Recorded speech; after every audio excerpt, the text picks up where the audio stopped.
Hello, welcome to week 11 of the NFL season, the Snap UK, and it's a full house. Woohoo! Cheers! Yeah, got all the guys here in tonight. I don't know whether that's to do with the final of Bake Off or it's the final of Bake Off. I'll see you later then. Yeah, I was going to say I'm off. Yeah. Yeah. How that Laura's in it, I had no idea. I know it's a completely separate issue, but she has been like shit for weeks. Look, you can shake your egg, Griff. But we're having no Bake Off chat on this, please. I mean, they were talking about it on Sporting Crime. How is that not got there? That was a Sporting Crime. You can make food. Sporting Crime. You know, they weren't talking about it on Crime. It's crazy. It's crazy. I thought I might go on to that show next year where you have to go and make porn videos. It's called Wank Off. It's going to be an amazing show. I can see John restarting this show. Anyway, we're still in lockdown over here in the UK. Hopefully last week, but you never know because we're led so well. It's not. But yeah, news has just come out recent in the last couple of hours about Hall of Fame. So Peyton Manning, Charles Woodson, they've all got to the semi-final stage, so they're going to be in the Hall of Fame. There's other players in it, like Jared Allen, Torrey Holt. There's 25 players up. So I'm not going to go for more, but yeah, Peyton and Woodson are the highlights. How can you miss out Troy Polamalu though? Did I miss out Troy Polamalu? I didn't even see he was on there. Am I looking at the right? No, I'm looking at the wrong year. Was he last year? Yeah, he was last year. Yeah, didn't they go to? I remember him going to his door and knocking on it. Google shit. Great hair, John. So my dad's just coming to give me a Snickers. That's nice. Yeah. You're not you when you're hungry. Recording. Cheers, Big John. Hey. But yeah, should we get into the action? I think for anyone who can't actually see us, which is most of the people who actually listen, Big John just put a Whisper Gold on the screen. You know, which is why that's why we're in Chelsea. Whisper Gold. But yeah. Okay, let's start. You left out Patrick Willis. He's on the list. Your GM's on there as well. John Lynch is there again. Who else? Is interesting? If Peyton Manning's getting in, his receiver's getting in as well. You got Reggie Wayne's going there. Yeah. Tony Baselli's there again. I reckon he could be a shoe-in this time as well. He's been on the short list for a few times. So isn't it sixth time? You've got Megatron on there. Megatron. Yeah, we were saying earlier, Paul. I don't think Megatron's going to get in the first time. I think they're going to make him wait a few years. He's going to be in there. He'd have to be in there. We'll go the same year that Philip Rivers goes there. Yeah. But yeah, look it up yourselves. It's all there. So welcome to the Look It Up Yourself podcast, where John Burrow can't be asked. Yeah, I'm just going to read out 25 names. But yeah, so Thursday Night Football. Seahawks beat the Cardinals 28-21 in a result I don't think many of us predicted. I think I had the Cardinals to win this. Seahawks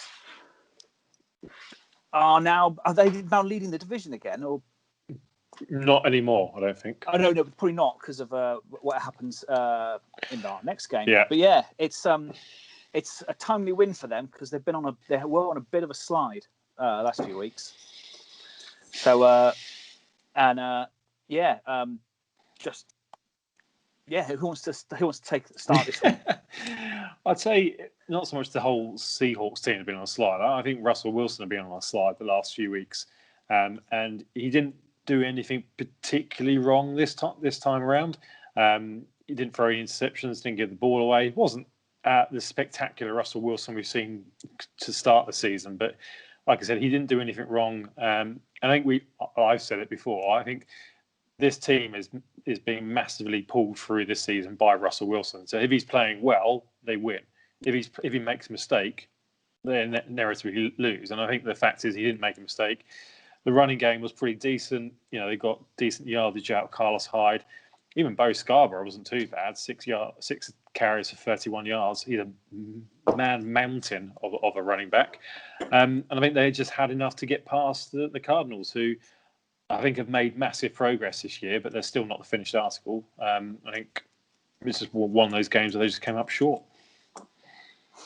Yeah, they did come up short, but Carlos Hyde dropped one at the end, didn't he? Almost cost them. Yeah. So could have. There's still issues with the Seattle offensive line. Like Russell Wilson, people are still able to get to Wilson. The Cardinals registered 8 hits on him, but only 3 sacks. And he did have 2 fumbles, but he managed to recover them both. So even when he did make a mistake, he was able to get back hold of it. Kyler Murray, he had a decent game again. Didn't commit any turnovers, but his running game was severely lacking this week. He only got 15 yards from 5 carries, which is a lot less than what we've been seeing over the past few weeks. So I think that lack of running game really hurt the Cardinals. Seahawks have been really building up the fact that they can defend the run. And I think this time they really did, and they were able to stop it. So they're relying too much on Kyler Murray's arm, and he's a good passer. But they need to have a balanced attack. I think this just showed us where the Seahawks were. So, and I think when we're saying that Wilson's had a bit of a drop off, he has, but he's also had no real run game around him for the last 3 or 4 weeks. DJ Dallas. No Hyde, no Carson. So I think if you allow Wilson to have a decent run game around him, then he will, I think you can mix up the playbook better, and I think you're less obvious in terms of what you're trying to do. You can mix it up well. So I think that's really been the difference with the Seahawks, is when they have a half decent run game, and Carson has been good all year, and he's potentially back this week as well. Potentially if you've got Hyde and Carson, then it really does change the options. Wilson can run, or they can run, and the big issue, as we know, on this Seahawks defense is the secondary, isn't it? We know you can pass over the top of the Seahawks and do some real damage. Is Kyler Murray going to do that all the time? He's got some very good wide receivers, and we're not exactly seeing DeAndre Hopkins rip the place apart. He's doing okay this year, but outside of occasionally big plays, he's not racking up 100 yards with 9, 10, 11 targets every game, is he? No, he gets a decent amount of targets, but I think you're right. He doesn't get as many yards as you perhaps expect. Like he's on target to have 115 catches this year and 1,400 yards, which is an average of 12.7, which isn't like for a player like DeAndre Hopkins, who we've seen kind of making big catches down the field, both in his Texans days, but also like last week. That's not a massive average for someone I expect would probably be happier being up to kind of the 20 yard per catch. Cool. Anyone else got anything for this one? Okay, well, let's move on now to the Monday game, as I think Rams would have been taking control in the division because they overcame Brady's Bucks 27-24.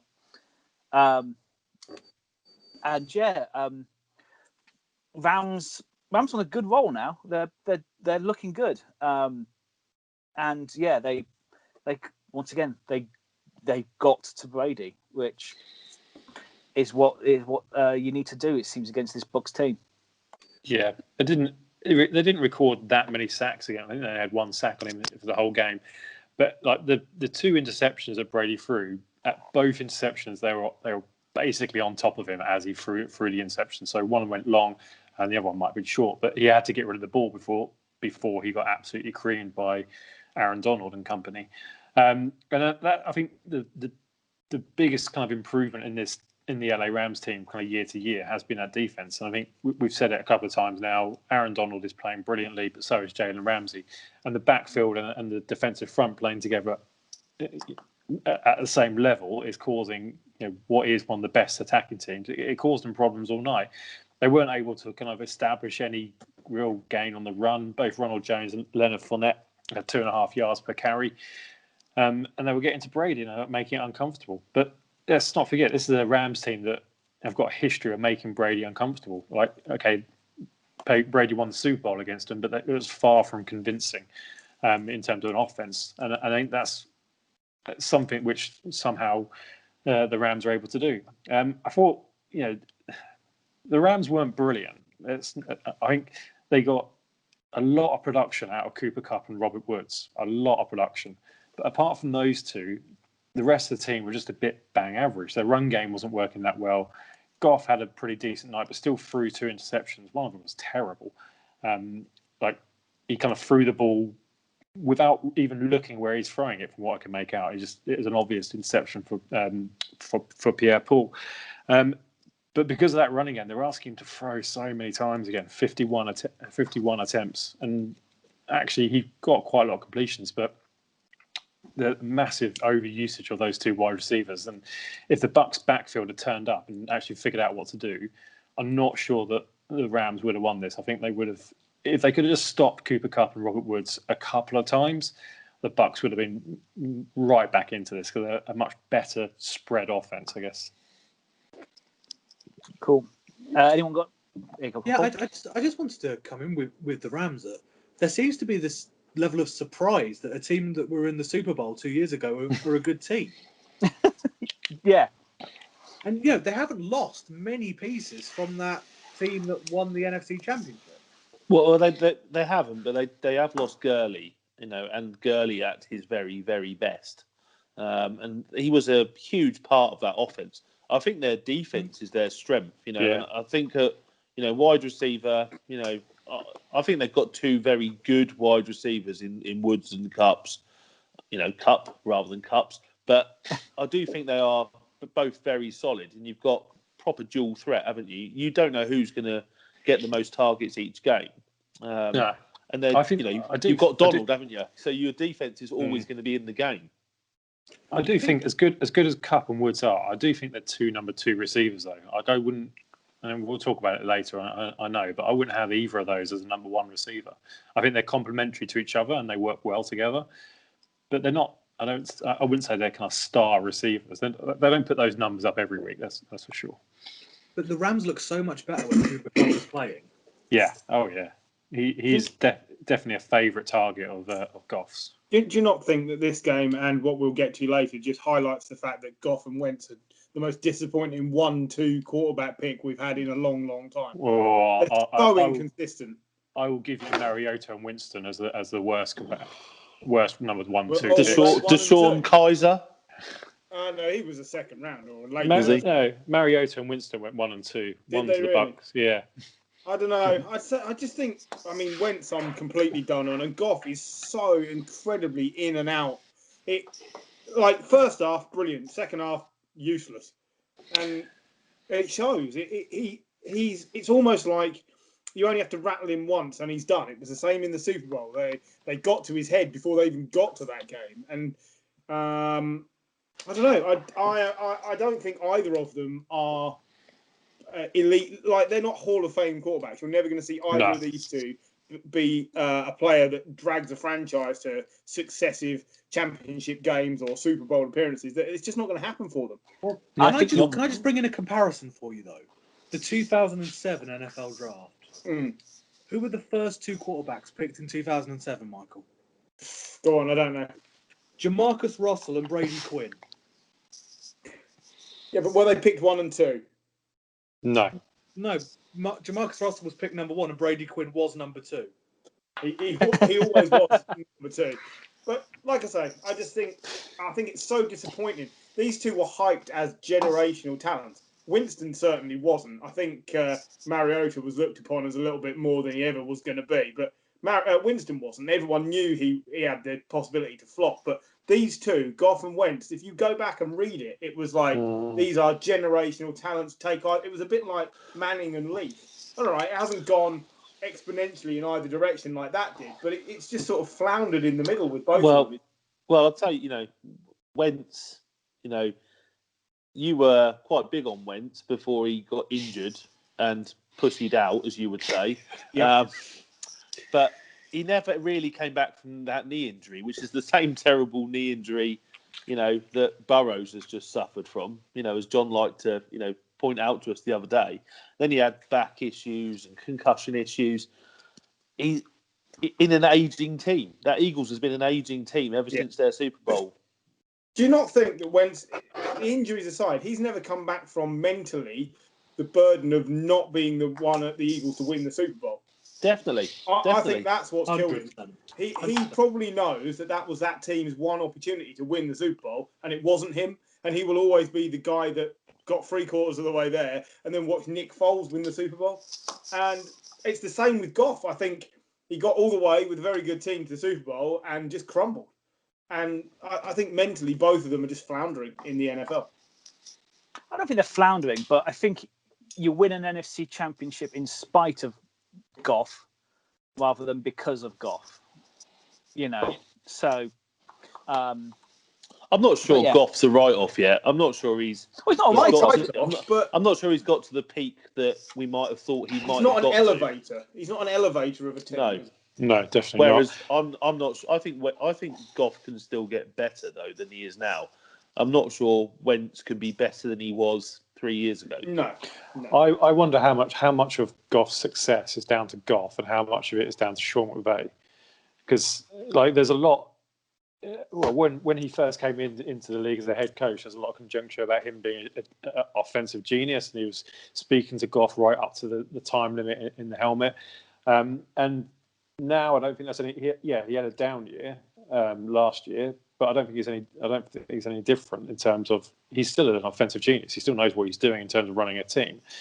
And Goff's playing okay. I think he's an average quarterback. I think he's. If you were to rank the starting quarterbacks, he'd probably make the top half, just about, maybe-ish. And you can tell how convinced I am by that. But do you think he's becoming the new Andy Dalton of the league? Yeah, potentially. I think he's as good as what his coach is going to be. He is the pivot point for quarterbacks. Yeah, exactly. I think he's all right. I think he John's pulling someone said a dirty word, folks. I don't think he's. I think he's upper mid-level. Because there are still some bad quarterbacks in this league. I don't know. I think we've seen some really good ones come into the league over the last couple of years, which I think would push them down a little bit. Possibly. So I've got Pro Football Talk on in the background, and Pro Football Reference have just tweeted only 2 QBs in our database have a game with 2+ interceptions, 5+ sacks, a fumble, a pick six, and a safety. One is Carson Wentz. The other one is Jameis. No, someone called Jay Fiddler, who played for the Jets versus the Patriots in 2003. That's how good a game Wentz had on Sunday. But we'll come on to that later. We'll still get to Wentz. That's in a couple of games' time. It's in the speed round, is it? It's not in the speed round. Bizarrely, the Eagles escape speed round. Saints 24, Falcons 9. Mainly here because there was so much conjecture over Taysom Hill and Winston. When you finish this, or before you start, I just like to point out that J. Brian Figler is in the National Jewish Museum Sports Hall of Fame. Just saying, I didn't even know that existed, but it does. He played 76 games. It is. He played for the Dolphins for ages, didn't he? I've never heard of him till right now. I hadn't heard of him. He did play for the Dolphins. You're right, Paul. Sporkle's wonderful, isn't it? And I think that's a great Hall of Fame to have. Yeah. Anyway, but yeah, Taysom Hill. Other quarterback, Taysom Hill. He played all right, didn't he? You played all The right. Hall of Famer, Taysom Hill. I mean, for anyone on the ESPN fantasy app who didn't play him at tight end, in all missed honesty, out. You fucked up. But yeah, I knew you were going to talk about that. You're so proud of yourself.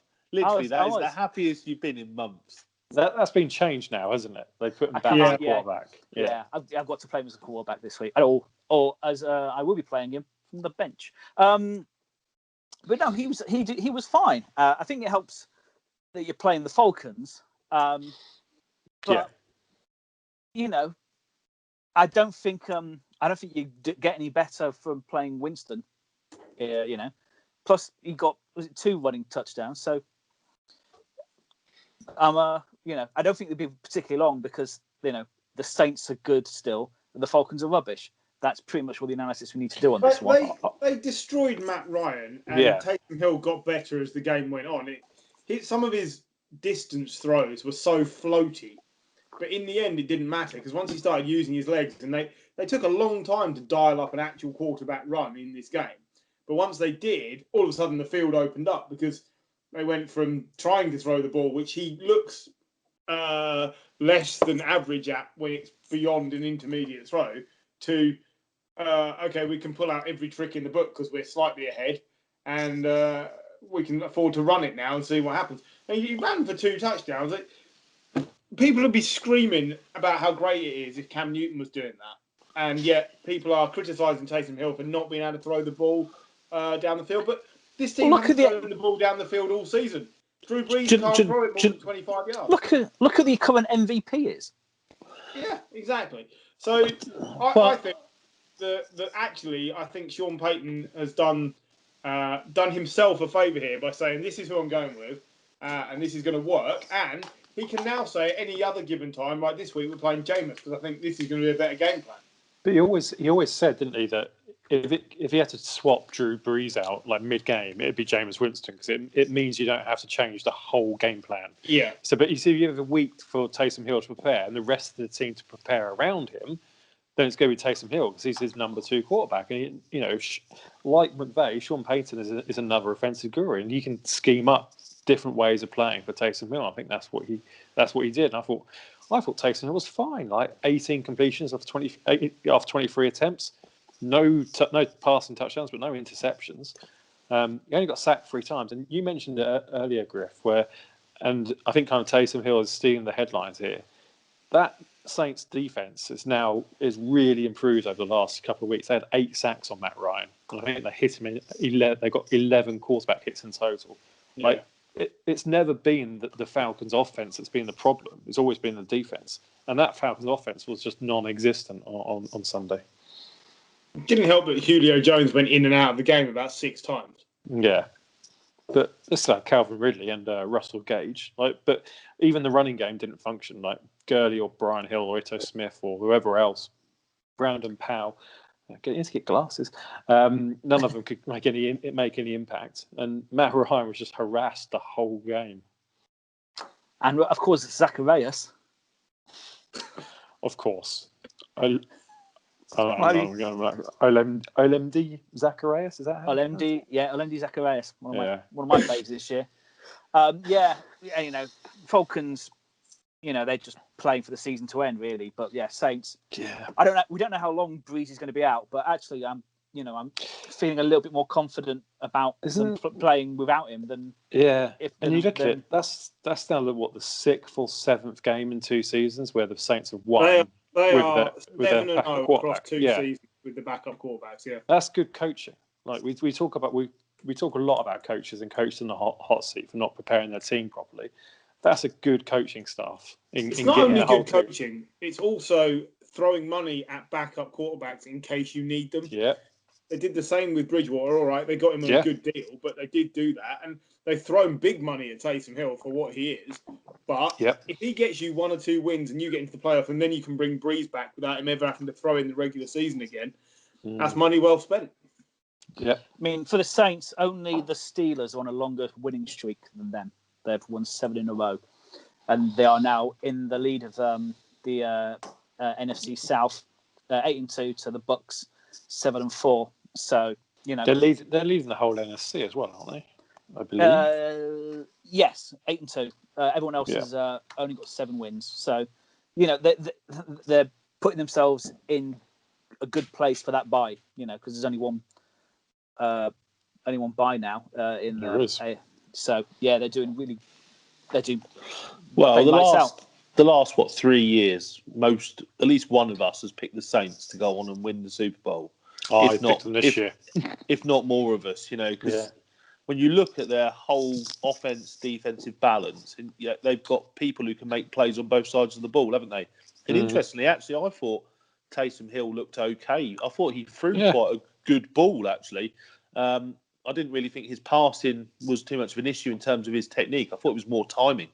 And that's just practice, isn't it? But I thought where he struggled a little bit, actually, was his type with Kamara. And some of those little shovel passes and bits like that didn't look very smooth. That's the area I'd be most concerned about. Because if you don't, if you bring Hill in and you lose something from Kamara, that would be my concern. Well, can you tell me the last time Kamara didn't have a reception in a game? Because I tried looking up and I ran out of time. Yeah. It is a thing. But he had one target, no reception. But on the flip side, Michael Thomas has got more work this week than he's had since he's been back playing with Breeze. I mean, I think if you've got one of those players playing well, then you're in with a good shout. If you've got them both playing well, you're probably going to win. So, pick your poison. Yeah, I just think, you don't want to lose something because you've not. put Taysom Hill in. So when I watched it, that was what I saw. I saw he could actually, because if they want to throw the ball long, they do bring in Hill. He can clearly throw a long ball, can't he? So I don't think his throwing, prowess, his accuracy and his timing might be an issue, but his ability to throw a ball isn't a problem. Like I say, I can complete that stat now and tell you that his lowest number of receptions was he had one reception in week, I think it was 8 last year. But other than that, he's always had 3 or more. So, I should have known it would be last year. So, well, as we're talking about throwing, struggling throwing a long ball, Ravens 24, Titans 30. And this isn't on Lamar beyond the fact that he's the quarterback. It's the fact that Marshall Yonder retired, Ronnie Staley got injured. They moved Brown from the left to the right guard, or the other way around. Other way around, yeah. Yeah, so they moved from right to left. So the whole O-line is shaken up. Lamar, therefore, can't run the game plan that he's basically there to run. John Harbaugh's coaching looks a little bit stale for the first time, really. And they haven't got any elevating wide receivers. That doesn't exist on this team. Willie Snead is their best receiver. They brought Des Bryant from Mothballs. He had his first reception for 3 years. There's nothing to elevate it. They're getting nothing out of Ingram at all, are they? No. They're not getting enough out of J.K. Dobbins. I think he looks good, but he just looks good.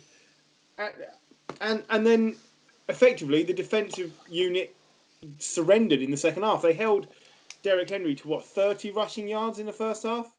Yeah. And then they got worn out by. Yeah. Derrick Henry scores about 66% or runs about 66% of his yards in the fourth quarter. And when everyone's knackered from being hit, which is crazy. But it was a great overtime run to seal the victory. But he could have been tackled 4 times on that run, and just no one got there. It's crazy. Yeah. Also, AJ Brown's touchdown. It was brilliant from AJ Brown, but I think he ran through about 4 defenders. And he carried about 3 of them. But that's the Titans' game plan. It's very physical, both in offense and defense, and you have that with Derrick Henry as your running back, and AJ Brown as your leading wide receiver. They're both big physical players. If you look at them, they're stacked. Yeah.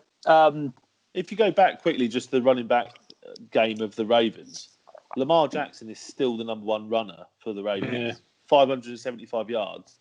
And I nearly put him in my top 10 running backs last week, didn't I? And I was quite serious about that. Dobbins has got 380 on 72 attempts, and Edwards 376. So it's those 2. Ingram's only got 230 yards. So you've got kind of 1,000 yards out of those 3. But that is putting a lot of pressure on Jackson, isn't it? Yeah, it is. And yeah, it's sort of becoming a damp squib this season. Sadly, I think a lot more was expected. I'm not sure they've had a reception outside the numbers Again, I agree with Griff. I don't think this is down on Lamar Jackson. I know he can throw it that far, and I know he could. Yes, he's not got the greatest of accuracy history, but he's not terrible. I think he's actually got. He looked really good at the start of the season. I said it last week. I'll say it again. I think this is down to Greg Roman. I think he's been found out and he can't come up with anything different. And teams know that they don't have to defend that much outside the numbers. They can make sure they kind of funnel all the play down the middle and block off anything that Mark Andrews might have. Mark Andrews had a good game, but he's the only quality receiver on that team. They're not getting anything else out of anyone else, and they're getting nothing out of Marquise Brown at the moment. Yeah, their second best receiver on the day was Des Bryant with four catches for 28 yards. They aren't helping Lamar at all. I understand this narrative about, okay, he's been found out, but if I surrounded you with Des Bryant, Willie Snead, James Proch, and Patrick Ricard, you'd struggle. Miles Boykin, well done, John. My favourite part about this whole game was the Titans insisting on having a team meeting. You know, and like it proper kicked off, didn't it? Old Harbour was out there. Got a bit tetchy, didn't it? Got really tetchy. It's still a little bit of feeling from last year's playoffs, I think. Definitely. Yeah, the coaches didn't shake hands at the end of the game. I think Vrabel went to, and Harbour said no. What did you say? Going back again, did you see Brady didn't shake anyone's hands after he lost again? Oh yeah, but he's a dick. I saw the video of Goff looking for him. Where are you, Tom? Where are you, Tom? Tom's gone, mate. He lost. He's gone to have some avocado ice cream and getting an ice bath. Anyway, Browns 22, Eagles 17, which brings the Browns above the Ravens at 7-3. Bit frightening, isn't it? Yeah, It is. But the Browns should be, with the quality of the roster they have, they should be a 7-3 team. Yeah, that's it. It's finally a season where sort of expectation meets reality, and normally, unfortunately for the Browns, those are two things that never come close to each other. But do you know what I think is really helping this Browns team? Playing no Beckham, no hype, no Beckham. I think taking that noise away and taking away the focus of the offense being looking for Beckham. The weather's been terrible in Cleveland the last 3 weeks, and their defense has been awesome. You know, they've not been high-scoring games particularly, but we've seen the Browns score a lot of points this season. Paul's right. They've got great players on their roster, but I do think maybe taking that one more ego away from the locker room may just help this Browns team a little bit. You know, they're now in a place where they're 7-3. You normally find teams that have a chance of going to the playoffs and winning something tend to come together a bit more again. I think not having one more superstar in there who isn't quite delivering is all about himself. I think that must be helping loads. Yeah. I mean, as well, they have had quite an easy run the last few games. So, they've played the Texans, they've played the Eagles, they played, the Jags. I think, they've still got to play Steelers, Titans again. Well, so. But you take the Jags out of that because the Jags are a dumpster fire, and they always have been, and we know they. You take the Texans and the Eagles have been playoff teams in the last 2 years. There's no easy games anymore, are there? But the difference with the Browns team this year compared to last year is last year they'd have lost to the Eagles. You say there's no easy games. They're playing the Jets on the 27th of December. But that's the Christmas game, isn't it? And bad teams, that's where they're going to get their one. Remember, the Browns always used to get their one at Christmas, didn't they? Yeah. It's their present. Yeah. They were out. The Browns Eagles. were out Myles Garrett. Sorry. Yes. They were out Myles Garrett, but other players stepped up. Like Olivier Vernon had 3 sacks on the day.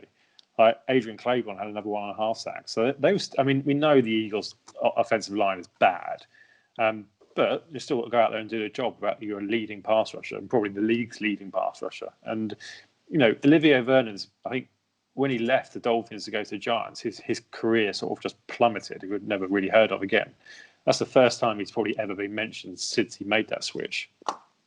Yeah, the only time I've seen him mentioned is when he made the switch, and then when Griff they traded him. Yeah, and when Griff slagged him off last season for being a bust, which he was. But he is a talent. It's just they need to utilize it. On the Eagles, they're just bad. There's nothing to say, really, is there? It's just, but they still lead the NFC East thanks Yeah. to that draw with the Bengals. I think I did text you saying at one point saying Carson Wentz just needs the season to end.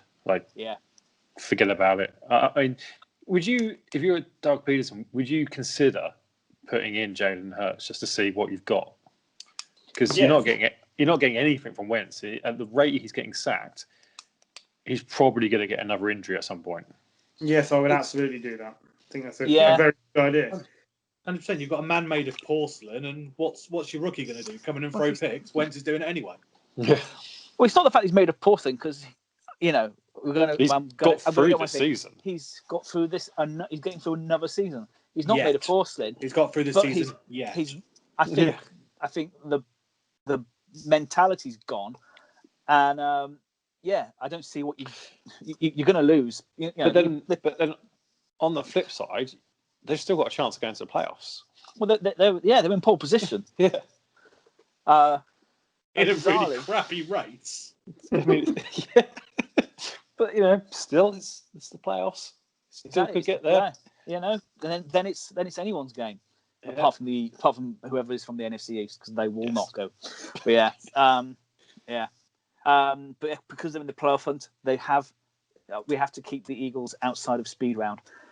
And now the Cowboys have re-entered playoff hunt because they beat the Vikings 28-31 to the Cowboys. Are the Vikings just the most disappointing team this season? History of failure. They're not the most disappointing team this season, but they're right up there with disappointing teams of the season. Frustrating. I'd call them frustrating because they've got it's almost like the Browns have been for the last couple of years. They've got the players to win, and then they don't. They win some big games, and they lose to the Cowboys, who they should have beaten. For the Cowboys, I will say that catch by CD Lamb is the highlight of the weekend. That was good, but the catch by Adam Thielen was as good, if you ask me. It was good. It was as good to get his feet in as well. To get his feet in, but he wasn't parallel to the floor. Fuck you. CD Lamb was falling over and caught it. Yeah, big deal. Yeah. No, it was brilliant. Look, Dalton is back. That Cowboys roster. A couple of us picked him to go to the Super Bowl. Dalton is back with Zeke, with Amari Cooper, with CD Lamb. There is still opportunities for that Cowboys team to make the playoffs quite easily in that shoddy division. Everyone in the division is on 3 wins. It really is not how you start in that division; it's how you finish. And if Dalton can start getting some connections with those players, those offensive players, we know the defense isn't great. But if he can start, getting them to score 25 points a game, they will be in more games than they're not, because they've got to play a lot of divisional games. I thought the defense was better this week. It will be. Finally the linebackers turned up. Like Dalvin Cook, he only had 115 yards, but his longest run was only 16 yards. And that's not the Dalvin Cook we've seen over the last 4 to 5 weeks. And that's down to the fact that Van Der Esch and Jalen Smith are starting to play better. They're getting fitter and they're able to stop the run. If you can stop the run, then you're the Vikings and you have to rely on Kirk Cousins to throw the ball, then you stand a good chance of winning. If you think Van Der Esch, we were all talking about at the start of the season, really important to the Cowboys. He's coming back. A lot of people on this podcast thought very clearly that Dalton was not a downgrade on Dak. So if that is the case and the defense is getting stronger and you've still got those other pieces and CD Lamb is 3/4 of the way through his rookie season and is now better, then surely, you've got Gallup as well, haven't you? Amari Cooper, Gallup, CD Lamb, Zeke, Pollard.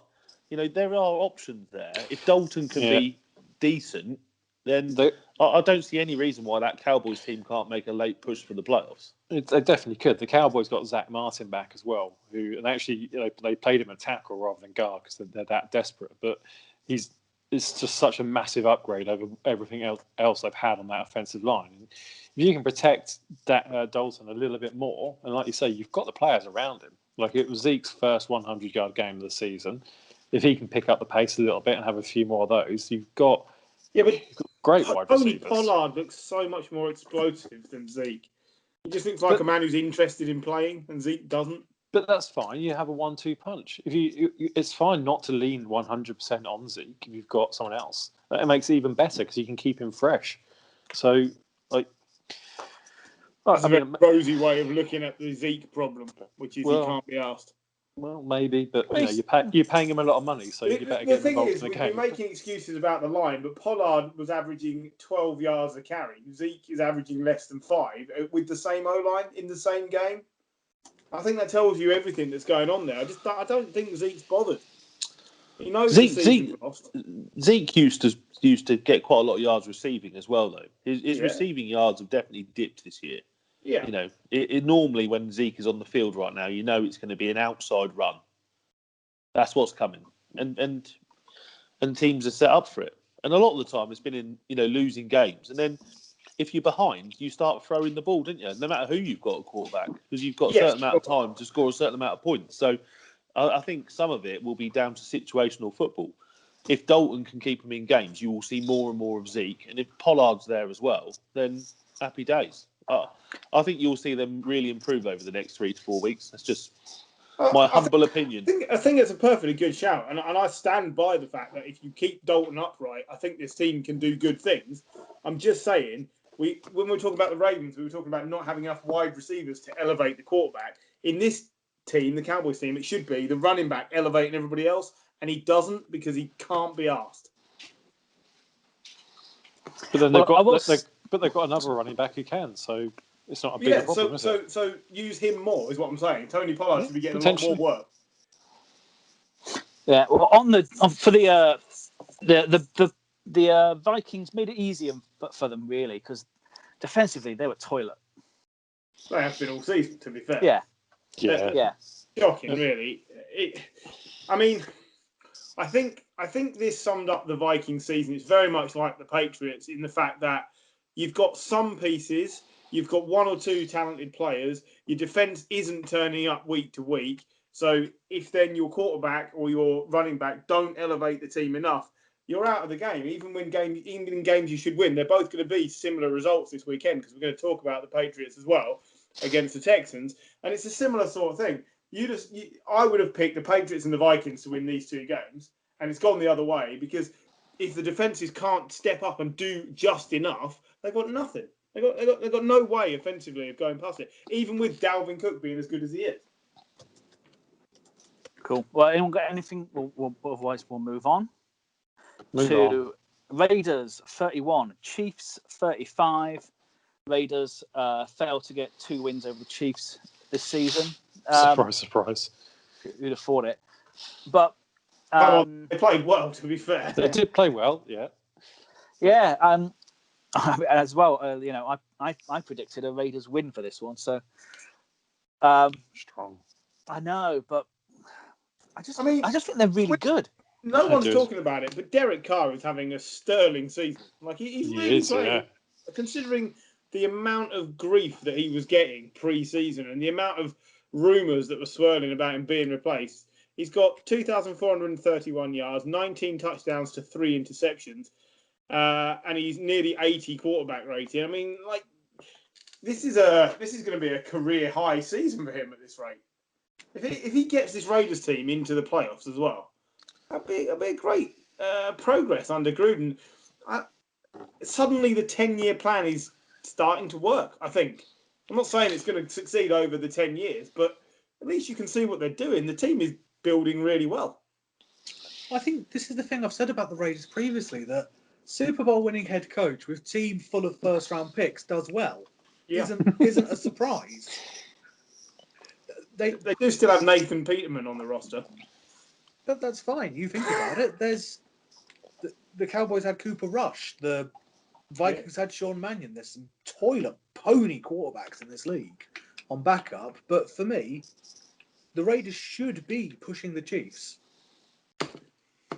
Yeah. In 2 years' time, this Raiders team could be Super Bowl winners. Yeah, and Paul Farrell was calling it early. Well, I said the Chiefs were going to win the Super Bowl 2 years before, and they did comfortably. Well, it's a done deal then, isn't it? oh God, I'm not looking forward to that. I don't think any of us are. Oh, yeah, God. Chase will have to be taken out of the group. Yeah, definitely. Well, unfortunately, we can't slag him off because he announced it over a Zoom chat on Sunday. He doesn't listen to this anymore because he got tired of us slagging him off. It's not going to stop us slagging it off, is it?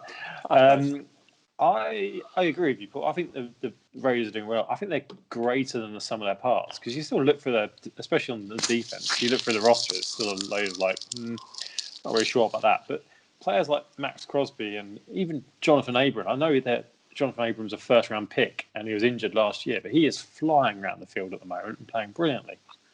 And again, they managed to find a formula to almost beat the Chiefs. They've beaten them once this season. They come close to beating them again. So you can't. You have to take them seriously, don't you? Right? Well, Josh Jacobs helps, doesn't he? That helps massively. But Yeah, he is brilliant. He had a quite average game. 50 yards and a touchdown, but Yeah, but across the season, he makes a massive difference to that team. Yeah, of course he does. well, it's noticeable how badly they tailed last season when he got injured. Yeah, of course. Because- No pressure you know, off the start that way. Because obviously, Griff spouted a load of car stats earlier, which are perfectly valid, but his yardage is still 17th in the league this year. Yeah. So it sounds amazing, but it's not like he is going No, and winning them games, is he? He's playing not very so well. massive, But the fact that he's limited the turnovers is it compensates for the slight lack of yardage, if you like. Yeah. What is he, third overall or second overall in turnovers? Yeah. He might even be top now because Aaron Rodgers threw a pick. He's hardly been sacked as well. 14 times he's been sacked They're this doing a season. great job. They're doing a So great job. the O-line's doing very well as well. I did mention Le'Veon Bell finally scoring a touchdown for the first time in what feels like forever. It's amazing when a good player plays for a good team and is cared for. Yeah. But, it's amazing when you've got a coach who is actually an offensive genius rather than it's offensive that people call him a genius.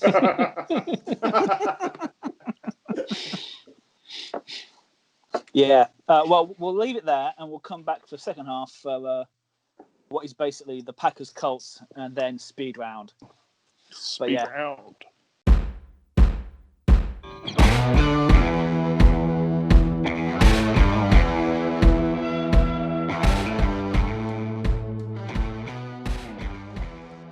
Okay, welcome back to part 2 of the Snap UK Week 11 podcast.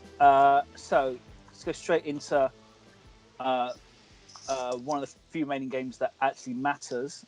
Colts 34, Packers 31.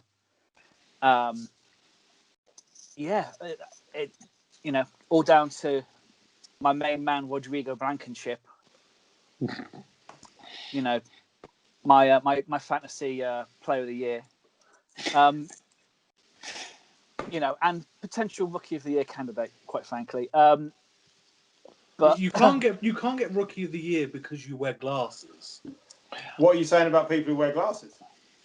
But they can't be rookie of the year. They don't deserve sporting awards. Jesus. No. Yeah, it was always going to be, I think, a close game, this one. But yeah, Colts edging it. Yeah. Do you want to start me on this one? Well, two future Hall of Fame quarterbacks going up against each other. Always going to be a good one. I mean, the stats are strikingly similar, if I'm honest. They're virtually identical. Well, the achievements is where they differ. Yes, the achievements is where they differ. Yeah. I'm having a nice day. Don't ruin it. We've got the same amount of wins this year. The most important thing for the Colts here was that Jonathan Taylor turned up for the first time in about 5 weeks. Yeah, he had a good game. But Rivers needs that. He does, but as well, it's not a surprise the Packers can't defend against the run. Can't defend against the run. This Colts defense is a Brilliant. top 3 defense in the league. Oh, They were flying around the field on Sunday night. Like Rodgers had a lot of completions, but every time he when the receivers got the ball, or every time there was a run, the Colts defense was just there. They're on top of them, and that's why they lost at the end. It's like Marquez Valdez-Scantling got that ball, and immediately there were Colts defenders all over him, and he fumbled, and the Colts have managed to recover, and the rest is history. So it's the win is as much for the Colts defense, who I thought played brilliantly, even though they gave up 31 points, as it is for anything that future Hall of Famer Philip Rivers did. Paul, you've not been here for a while. I couldn't agree more. I think last time we spoke about it, I woke my wife up. She had an early night. She went to bed. I woke her up. I got that angry. I was banging the desk. I wonder what you were going to say then. From our conversation with Rivers. So you were banging so hard it woke your wife up? Just at the thought of Philip Rivers. Well, fair enough. Yeah, we also had a good game again from Michael Pittman, who's getting better each week we see him. So, probably Rookie of the Year is going to go to a quarterback, as it always will. But, there's a good few rookie wide receivers. God, try saying that quickly. That could good few rookie wide receivers. Well done. Well done, Mr. I'm drinking nothing but slow gin tonight. There's a lot of wide receivers who are in their rookie years who could also push what is probably Justin Herbert to win the award now. I think Pittman and Brandon Ayuk are two that are right up there. 3 receptions, 66 yards, but he just looks so much better, and it's what the Colts need. And we saw T.Y. Hilton finally, get some passes this year and actually do something with the ball, and he's done nothing up until this game. So it was a good all-round performance, but the win does belong to the defense. Yeah. Anyone got anything for the Strad on the Packers side?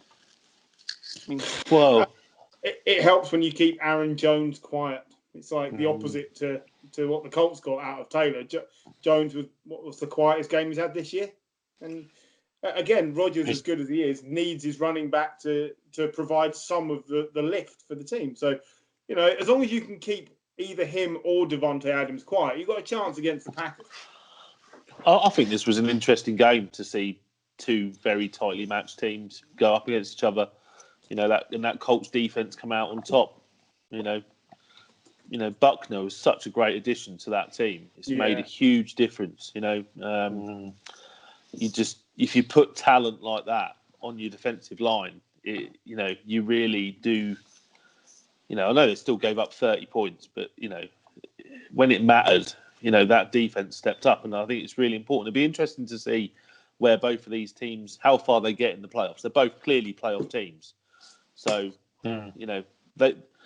they could both be outside bets for the Super Bowl. You could see that Colts defense doing something to that Chiefs team if they come up against them. I'd probably still say the Chiefs are favourite, but you wouldn't be 100%, would you? No, when it comes to playoffs, and it is that sort of thing. A defense like that could really, the Chiefs, when he got to the playoffs last year, their defense suddenly improved, and that's what got them through. As well as having Mahomes and having that defense could be absolutely vital. And let's not forget, the 49ers almost beat the Chiefs with a really good defense. I would take Philip Rivers over Jimmy Garoppolo to make some of the passes that Garoppolo missed in that match, and it would have been a different story. Yeah.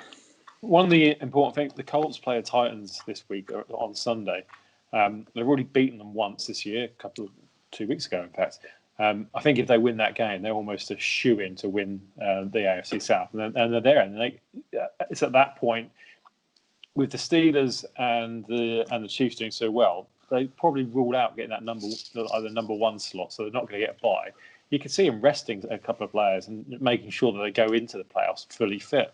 Yeah. Would you say this is Rivers' best ever chance of winning the Super Bowl? Absolutely, yeah. I can't wait for him to go out in the first round. He's not had an offensive line like this for years, and the Chargers' defense, I don't think has ever been as good as what the Colts' defense is currently. Looking at the Colts' schedule going ahead, when it comes to, they have they have an easy game followed by a hard game. So they've got Titans, which is a hard game, followed by like they have some absolute shite. Texans twice. Well, they got to play Texans twice, the Raiders and Raiders, Steelers and Jaguars, and Steelers for the Jags. There's some but the hard games might cost them against the Titans. So I mean, looking at those 6 games, they're going to win 3 of them. So that puts them at 10-3, and then it's a coin toss probably between the other 3. Let's say they win another one. If this team finishes 11-5, that's a great result. It is, yeah, it is, and that's I guess it sort of justifies bringing in the 2014 whatever it was comeback player of the year. Don't. I'm not saying not. I agree. I don't think he should be in the Hall of Fame. Okay, speed round. Is this where I take the lead? Sorry? Yeah. So, no more than a few minutes on each game. Texans 27, Patriots 20. Well, really bad loss. Just goes to prove that we don't have a defense and that Deshaun Watson is a man's man because he just destroyed everybody on his way to running in a touchdown. And our underrated best player of the year has been Rex Burkhead, and he's out for the rest of the season. So it's game over. Yes. It's just up, brother. Deshaun Watson is just getting ruined being in that awful Texans team now. JJ Watt still brilliant. That's about all you can really say. Yeah, Brandon Cook's revenge game. Yeah, Deshaun Watson's on schedule to pass for 4,600 yards, 32 touchdowns, and 8 interceptions. Any other team, like any good team, and a slightly better team, then he's pulling that team into the playoffs. But it's just so bad that even that magical performance can't get them there. And he's thrown it to Will Fuller as well. Yeah, Will Fuller's looking awesome. Only because of him. Yeah. Shout out to Cam Newton, though. Cam Newton had a good day passing, 365 yards, touchdown, no interception. That's a decent result for him. He finally got a connection with Darius Bird, who they played together at the Panthers, and that's fine. But it's sort of too late because all the other bits that have been any good are falling by the wayside. So, the Patriots are also an extremely disappointing team, like we were saying about the Vikings earlier. Frustratingly disappointing. But at the same time, the worst thing as a fan is I still don't know what the plan is. What is the quarterback plan? It can't be Cam. That can't be the answer. So what's the answer? Completely write off this season and hope for the best. Yeah, that'll do. I mean, they are planning like the Homer Simpson method. They are basically hiding under a big pile of coats and hoping everybody leaves. It's like hide under a pile of coats and hope for the best. That's literally the Patriots' plan for this season. I love it. Yep. I was going to say it was the Brandon Cooks revenge game but with 85 yards and whatever. But after he's hitting the Super Bowl, I don't think he probably remembers playing for the Patriots. So let's okay. Which one's next? It is Dolphins Broncos. Oh, Dolphins 13, Broncos 20. Significant thing here was the return of Fitzmagic. Brought back when Tua basically didn't move the offense. And Fitzmagic got them all the way down to the 4-yard line before he threw a pick in typical Fitz style. But that's a short leash on Tua. Yes, it is if you were just looking at the performance. No, it isn't if you're looking at performance and the amount of times he was getting hit and his injury history. Brian Flores knew the game was lost, knew that Tua wasn't going to drag him into it, was probably a little bit worried about his fitness and him getting. I mean, there was a moment where he was almost injured, and because there was a lot of conjecture about whether he was replaced because he was injured or he was replaced because of form. It's come out that it was because of form, but he wasn't 100% when he got taken off anyway. So when you've got a future franchise quarterback, you're playing a team who are absolutely playing brilliantly on defense to get to you all the time. I think it was a sensible decision by Flores to take Tua out. But every time they play a decent defense, they're just going to take him out in case he gets injured again. No, he's not going to be less than a year. He's not going to be less than a year removed from an injury every single year. Don't play him. If you don't think he's fit, don't play him. That's a terrible decision. It's a pussy decision. He got sacked 6 times. Take it. Learn. He took it Move. 6 times. Awful decision. If that's the reason, that's dreadful. That's Well, not he didn't. a quarterback that you can have for your team. On the plus side, he threw a touchdown and didn't throw an interception. That's true. But still. Yeah. For the Broncos, Melvin Gordon appeared again. Turned up. After he's been missing after his DUI, but yeah, finally let off the leash this week, and yeah, suddenly the Broncos have a running game again, which I'm helps. glad we're covering the Broncos based on the high horse you were just on around Chua, Greg. Yeah, very good. I'm just saying, Fitzpatrick didn't get sacked at all, and he threw the same He was only number in the of game passes. for a quarter. Yeah, but he threw the same number of passes. Yeah, and he threw an interception. It's a terrible, terrible coaching decision if that's why. Pathetic. You know I can't stand pussies playing football. Okay, the Jets scored 28 points. Yay! And The lost. Chargers though scored 34. How chargery would it be? There was a lot of time there Yeah. where people thought the Chargers are throwing this away. It's going to be amazing. How are they doing this? Look, I know you're going to get to Burrows in a minute, but Justin Herbert's got Rookie of the Year sewn up now, hasn't he? Yeah. Not with that haircut. Not with that haircut, but with that playing ability, yes, he has. He's got a haircut you can set your watch to now. That's what you want. Well, he's lost millions in sponsorship deals, hasn't he? Look at him. He looks like great, but then he does look like a schoolboy with that haircut, doesn't he? I mean, yeah. But he's playing like a man in that team, and he is like it was a career day for Keenan Allen, wasn't it? 16 receptions, 145 yards, and a touchdown.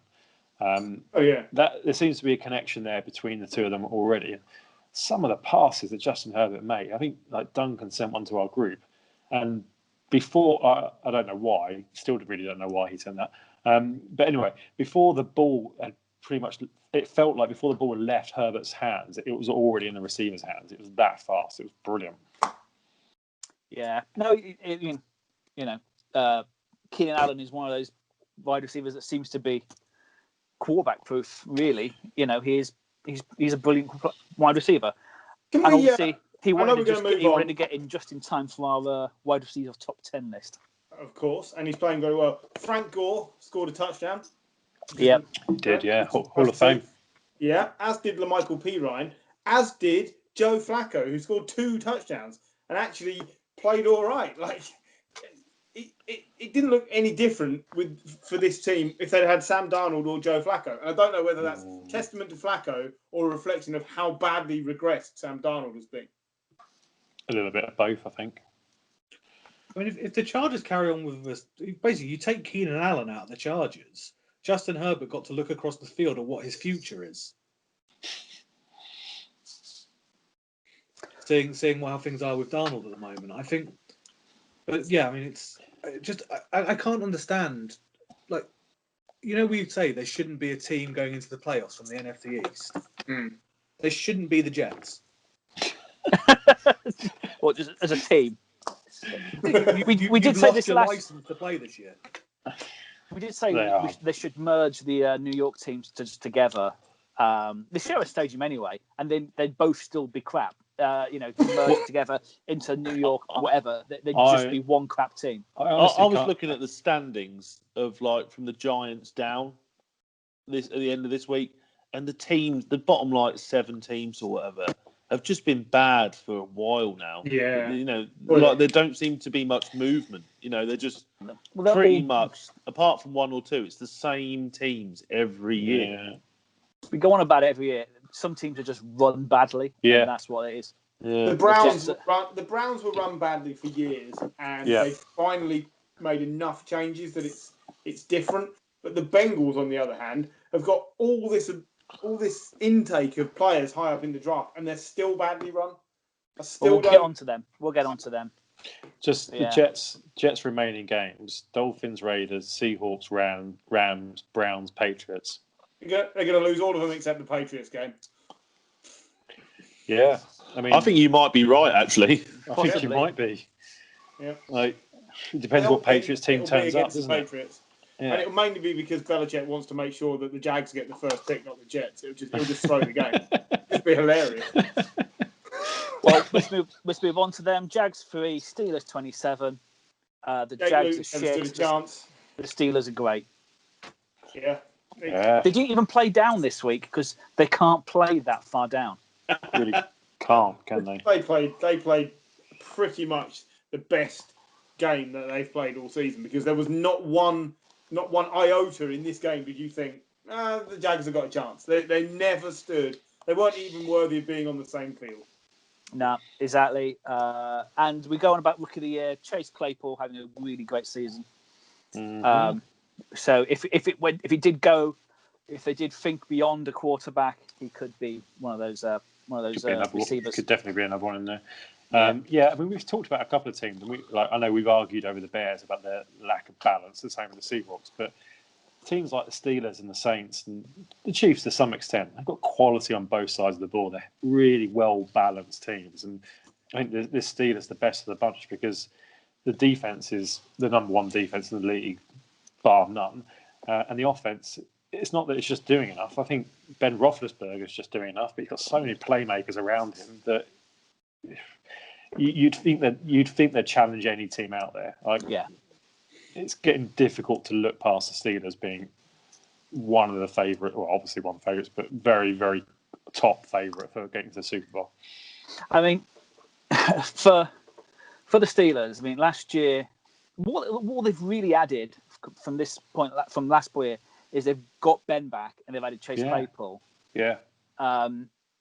And they've gone from an 8-8 to a 10-0 team. Just how shit is Doug Hodges? Well, yeah. But anyway, it's getting quite hard to cover the Steelers because they're just great and they're playing toss teams. So yeah, they're just going to continue winning. I think who they got this week? The Ravens. So a harder game, but they're still going to win that. You'd think. I think the fact that you can have Juju, Deontay, and Chase Claypool on the field at the same time is just a massive advantage. That group of three at the moment is playing at the highest level of any group of three receivers on any team. Yeah. Oh yeah. James Conner is barely being used, really. Yeah. They don't have to establish the run, which is what they always used to do. So, and Ben still looks fairly fresh after missing most of last year. I think that's key. I think it's really helped him to have a year off. The more I look at him as well, I don't think this is his last year unless they win. No. I don't think this is his last year. Yeah, if they win it all, I think he'll retire. But other than that, I think he can keep playing. Yeah, I think he can keep going. If they don't win, and I don't think they will. Can we all agree though? Can we all agree he's going to the Hall of Fame? Yes. Yeah. Paul? That's no issues from me. Right. I was gonna try and throw the cat amongst the pigeons with is Flacco Hall of Fame worthy? I'm gonna no. It's here now. It's a very short debate.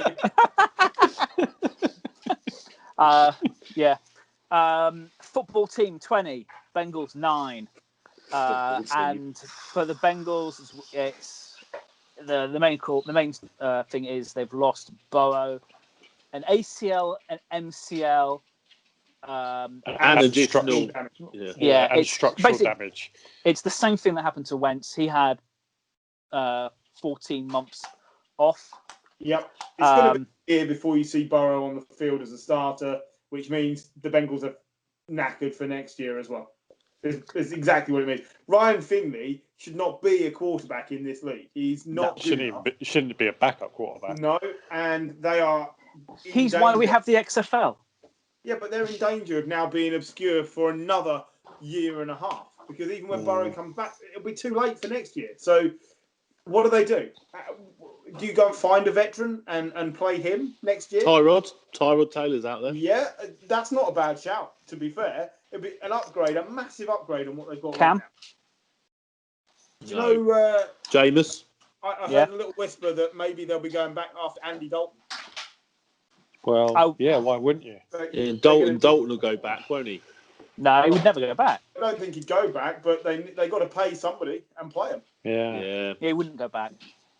I think As well- Jameis, you got Jameis and Tyrod, didn't you, out there? Yeah. The more I Dwayne look, Haskins would be cheap. Yeah. Roll the dice. the more I It's not a read bad about shout. the Bengals, it just looks like an absolute clusterfuck of an organisation. So, did you say Dwayne Haskins? Yeah. Yeah, that's actually what I wrote down in my phone in my notes to say maybe they should just go and sign Dwayne Haskins. Yeah, why Or not? go- Cost them nothing. Well, Here you him go. or It's Josh a Rosen. fourth round pick. Yeah. Like, it's a fourth They won't round even. pick. I don't think it'd be a fourth round. Fifth, maybe. You know. Yeah, I'd love to see slow Josh is- Rosen get a go behind a decent O-line. Josh Rosen, yeah. Well, that's not a decent O-line. That's the No, problem. no. Like this injury's been coming because like Burrows has been hit left, right, and centre, and I think that's it, any Bengals fan is probably just wishing they'll get through the season with him still fit, and then they can draft or bring in a heavy free agent signing in terms of the offensive line. The offensive line is awful, and their Yeah.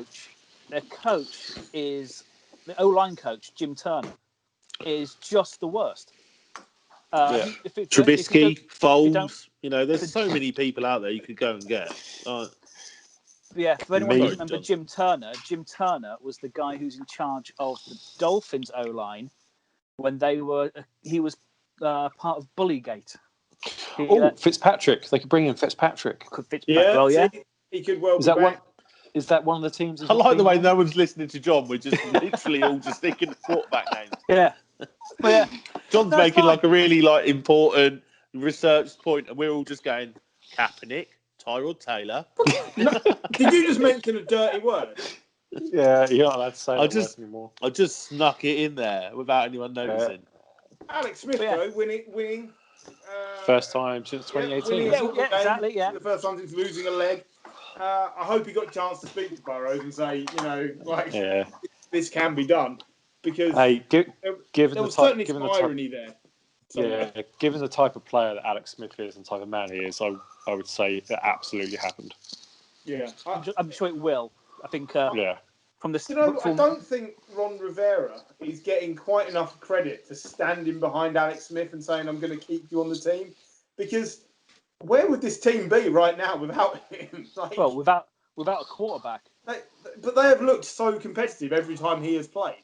Even in the games they lost, even when he came in halfway through a game. Like, the fact that they kept him and Rivera made the big fight to keep him, I think is huge for this team. Because everyone else has to look at him and be inspired. You can't fail to be inspired, surely. So, it's good things. Yeah, and you look at this. You look at the Washington team, and you say, okay, again, like we said with the NFC East, they're in with a chance of winning the NFC East. They played Dallas on Thursday night. With the defensive line they've got, you wouldn't put it past them to beat Dallas. That's a matchup of two quarterbacks who probably didn't think they'd be trying to lead teams in the playoff race as well. Yeah, Dolphins. exactly. That's quite a game. Looking forward to that. Yeah. Oh God, imagine Ryan Finley in the fucking playoffs. Not Ryan Finley. And Dalton. And Dalton. Oh. Anyway. Well, he's won more games than potential Hall of Famer Philip Rivers. He has. True. Oh, cool. Back to speed round. Panthers 20, Lions 0. Good. That's enough. Okay. Yeah. I know, we can't mention PJ just- Walker. PJ Walker, yeah, really good. PJ Walker, He looked all right. Very Yeah. good. Yeah. Very capable as a backup. I think that's He his played ceiling. against the Lions, though. Yeah, They're I'd say that's shit. probably his ceiling. Matt Stafford isn't fit, and the Lions have got no chance if Matt Stafford's not fit. That's them done. Yeah. Yeah, there was. I saw a few shouts for Patricia's head again. We were only saying a couple of weeks ago that he'd kept his job because I don't think. I saw it on more like fan zones, and stuff like that. But definitely, there seems to be some people calling. Some Lions fans are starting to call for his head. Yeah. Well, They're 4-6, and they've got a quarterback who isn't fit, and their team plays the way he plays. On They've got his no- good days, they win, and on the bad days, it doesn't. So The number one receiver's injured. The number one running back was out this week as well. And like Peterson and Karen Johnson didn't get anything done. And it's like the Panthers defense, it's not brilliant. Like you'd expect them to get something against them, and they've got nothing. Well, what I was trying to say whilst you were just naming quarterbacks is is it now time for Zach Taylor to go in Hey, Cincinnati? Peterman. What? No, Oh. no, it's not. Because if you're not going to get rid of him now, what are you going to do? Why get rid of him now? year. It's not his fault. He's a quarterback. He's got injured.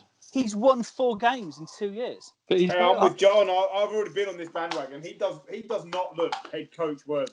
They bought him in because he's a new McVay, and he's won 4 games in 2 years. All right, Burrow looks good, but that's Burrow. Burrow is good. He's not given him a tip. He's not got a team. The O-line, as I say, the O-line coach is an abortion of a coach who shouldn't be in the NFL. Why are we? What are you going to do? Give him another 2 years? Because who are you going to replace him with?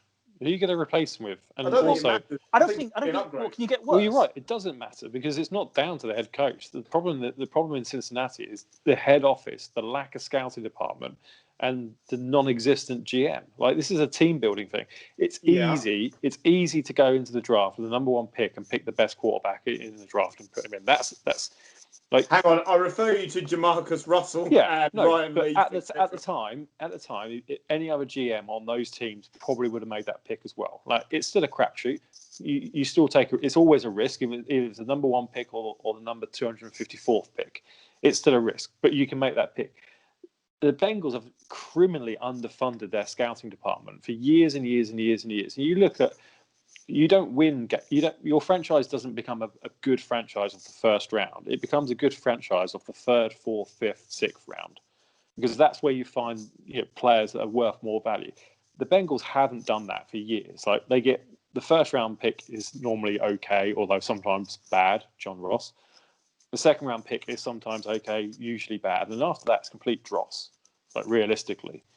So I don't think it's Zach Taylor. I think this team, I said it before, this team has made progress from last year to this year.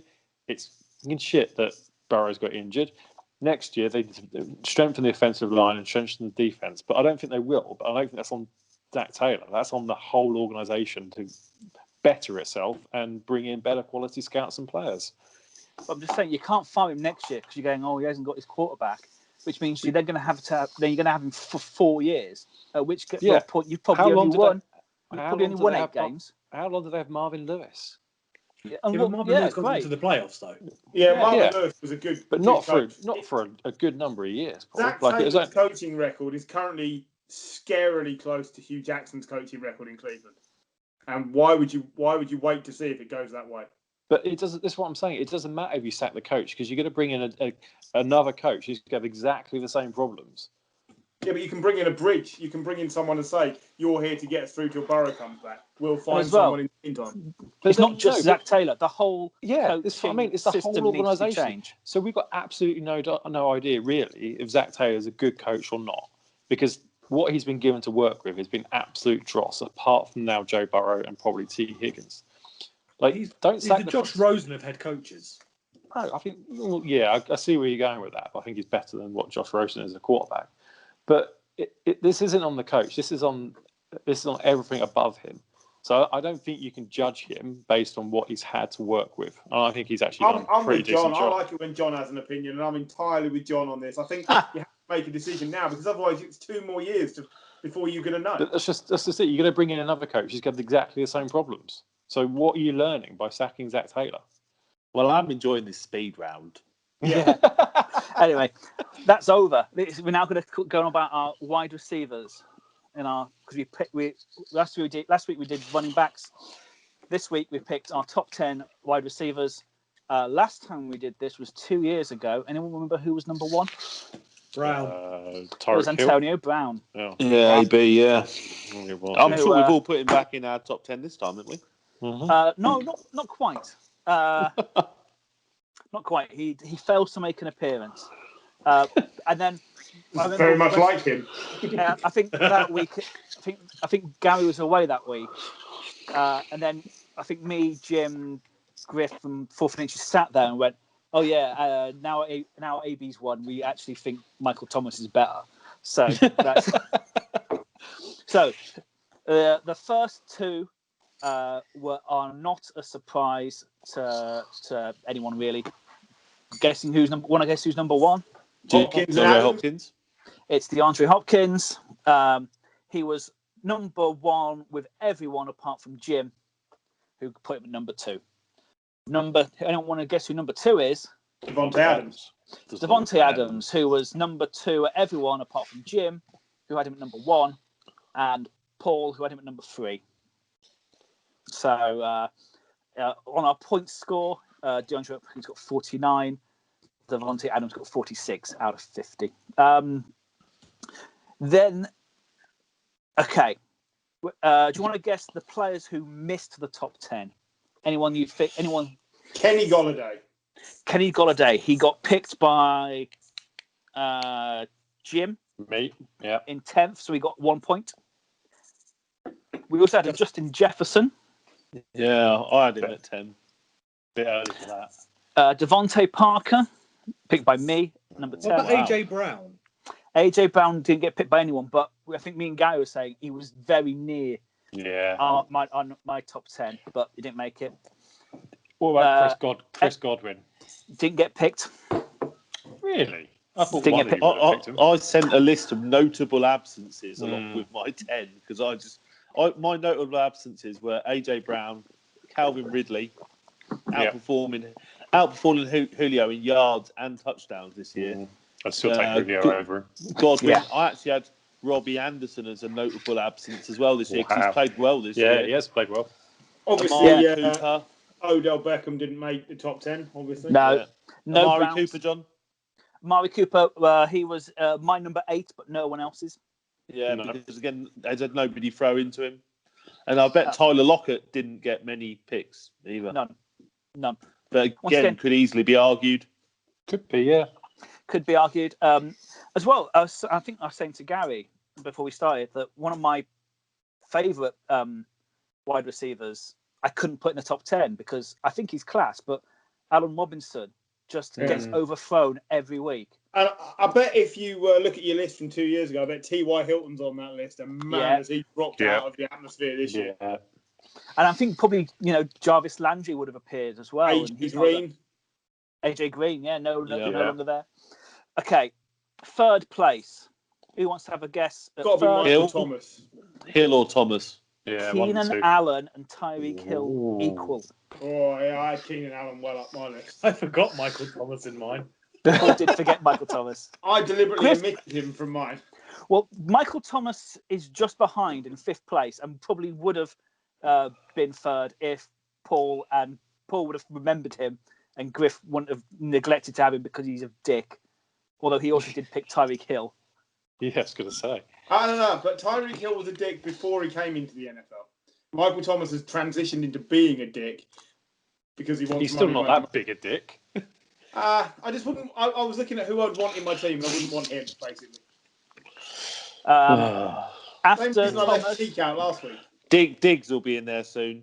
Yeah, Diggs. Julio Jones. Julio Jones is ahead of. Do you know what? I was so close to bumping Julio out of the same top 10 as I was. No, not at all. He's a massive difference maker. Look, he gets 100 yards most games, but he hasn't scored a lot of touchdowns for the last few years. And his injuries are starting to pile up on him. Yeah, the last 2 or 3 years as well.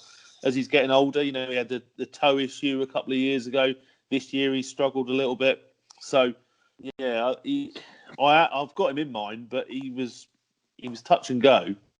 I almost dropped him just because, but then I did think, I don't think the issues with touchdowns are his fault. It's because the Falcons can't plan a way to get him in use. It's not his fault. It's just a less extreme Allen Robinson. Did anyone have Scary Terry in other than me? Yes. I did. Well, really? Scary Terry was picked by Paul in 10th, Gary in 9th, and Griff in 7th. Yeah. I think he looks really good. Yeah. I think on a better team, he's a top 5 receiver, no problem. In between, so there's in between Jones and Scary Terry is Stephon Diggs and Mike Evans. Adam Thielen rounds out the top 10. No DK Metcalf. Surprised at that. No, you can only run one way.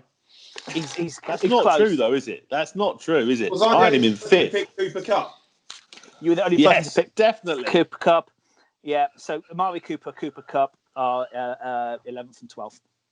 And that is our top 10. So Well, it's bullshit. Next week we're doing That's bullshit. next week we're doing defensive linemen. Woohoo! Okay, So we're moving to the so other side of the Aaron ball. Donald and then everyone else. Aaron AD plus 9. Yeah. But yeah. Oh, Okay, now I want your locks because last week we did an absolutely abysmal job.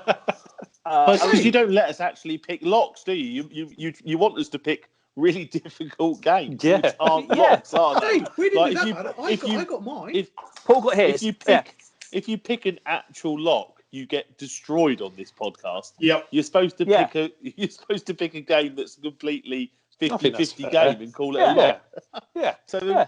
So we're not going to do very well, are we? Well, yeah, no. The idea is that you think, yeah, I'll pick a lock, but you know, we don't like namby-pamby wussy decisions. I'll, I'm Chiefs, going to guess that the Dolphins are going to beat the Chargers. I'll take football team over Cowboys then. Yeah. The Dolphins Cool. are playing the Jets. I know that was Gary's wuss one Right. from 2 weeks before. Where he clicked, yeah. I'm going to take. Sorry, what did you just say, Griff? Football team over Cowboys. I'm going to take the Chiefs over Buccaneers. Who wants to go next? I'm going to take the Buccaneers over the Chiefs. Oh, Oh, wow. I see. Well, let me find Not- another game. I'm going to say the Colts over the Titans. That's what I was going to say, you bitch. Or I said it first. You can tell it's getting late. I'll just keep drinking more and more slow gin. That's the issue, really. Nobody fancies taking the Bengals over the Giants because I think that'd be No, hilarious. I'm looking at this Ravens Steelers game, but I don't like it. So, wow, the Steelers have got to lose eventually, surely. Yeah, maybe. Yeah. Fuck Not it, I'm going to necessarily. go Ravens over Steelers. Oh, I like it. Gary goes brave. Oh, For well, once. fuck it. Nobody actually cares. Well, You should because you're probably winning this at the moment. Yeah, you probably are, aren't you? Well, because of my one pick, which was a one-score game that I got abused about. you're at 50%, which All is right. probably about as high as we've got. Of course, for those of you who watch on YouTube, that we do have me and Griff and Paul have a predictions show, which we're doing abysmally at. Yeah. No, you two are doing abysmally at. I'm doing okay at. Paul, yeah, just a little thing we're testing out, see if it works. So just let me check. These games on Thursday, are they actually at like 5:30 in the evening our time? Yeah, it's the Thanksgiving week. They Yeah. have the. I might be it's taking the- Thursday it's the- afternoon off. Coming home Well, yeah. early. I'm off as well. Happy Get days. into my pants and be comfortable. Don't be Well- soaking in anyone else's pants. That's whatever. Go on. Unfortunately, I don't have Game Pants. Pass, so I will be just. John, I watching think E4. we've firmly established that you can open my Game Pass on your laptop if I can remember the password. I'll have a look. Well, whatever. We're not advocating for fraud here. Yeah, we are. But anyway, on that You, note, Red Zone. hang Hang on. Before you go, Duncan revealing that there was a second version of Red Zone blew my mind. I did Yeah. not realise that this existed. There's another Well, Scott sorry, what? Hansen. There's another Scott Hansen. And is it Andrew Siciliano? Andrew Siciliano, yeah. A different version of Red Zone that you can see on another channel in America. Wow, is there? Yeah, that's what we did. We John and I were like, what? Yeah, apparently What? like East Coast gets one and West Coast gets the other. Wow. What do you think's the most notable Why? feature about Andrew Siciliano? It is. Be careful, he'll hear you. But yeah, no. Apparently, yeah, it's a different feed. But yeah, It's supposed to be very good. It's supposed to be very good. So, but we never see this in the UK. But yeah, the more you Useful know. information there. Yeah, Exactly. Yeah. I just wanted to share it Yeah. with the group, but it blew my mind that existed. Yeah. But we'll leave it there. We'll see you next week. Enjoy your weekend, and yeah, for all our American listeners as well, happy Thanksgiving. Yeah. But yeah, until then, see you soon. Bye. Bye. Cheers, guys.